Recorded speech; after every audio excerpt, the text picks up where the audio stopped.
Mtu mmoja aitwaye William Mwampashi mwenye miaka 45 ambaye alikuwa mlinzi ameuawa kwa kushambuliwa na watu wanaodhaniwa kuwa majambazi kwa kutumia kitu chenye ncha kali. Taarifa zaidi na Egbert Alfred. Kamanda wa jeshi la polisi mkoa wa Songwe ameeleza namna ambavyo tukio hilo limetokea alfajiri ya leo Disemba 30 katika duka la simu na huduma za kifedha.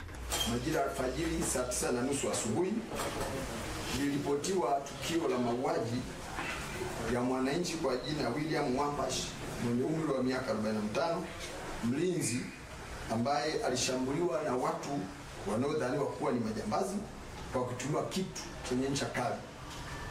Marehemu alikuwa ni mlinzi wa duka la simu na huduma za kifedha linalomilikiwa na ndugu Gabriel Nsemwa lililopo katika eneo la stendi kuu ya mabasi Vwawa, wilaya ya Mbozi, kata ya Ichenjeza na wilaya yetu kama nilivyotaja mkoani hapa Songwe.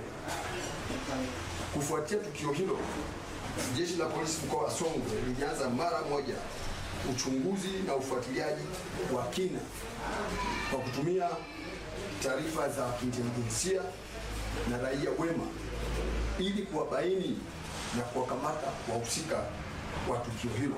Aidha, kamanda ameeleza jinsi walivyofuatilia tukio hilo na kufanikiwa kuwaua majambazi waliohusika pamoja na kukamata vitu vilivyoibiwa ikiwemo simu na mashine za kufanyia miamala ya kifedha.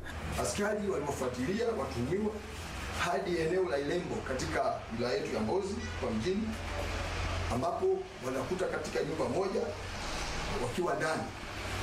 Baada ya kuona askari na katika utekelezaji wa majukumu ya askari ya ukamataji, kulitokea majibizano ya risasi kati ya majambazi na askari polisi. Na katika tukio hilo askari kwa umahiri walifanikiwa kuwajeruhi majambazi 4 ambao wengine wamefahamika kwa jina moja na mmoja tumeyapata majina yote mawili, ambao walifariki wakati wanapatiwa matibabu katika hospitali ya wilaya ya Mbozi. Wote ni watuhumiwa, ni majambazi ambao walishawahi kufungwa miaka 30 jela kwa makosa ya mauaji na unyang'anyi wa kutumia silaha katika mikoa ya Mbeya, Rukwa, Katavi na mkoa wetu huu wa Songwe. Eneo la tukio, askari waliweza kupata mali mbalimbali ambazo zinaaminiwa kuibwa katika duka ambalo tumelitaja hapo juu. Egbert Alfred Jr., EATV, saa 1.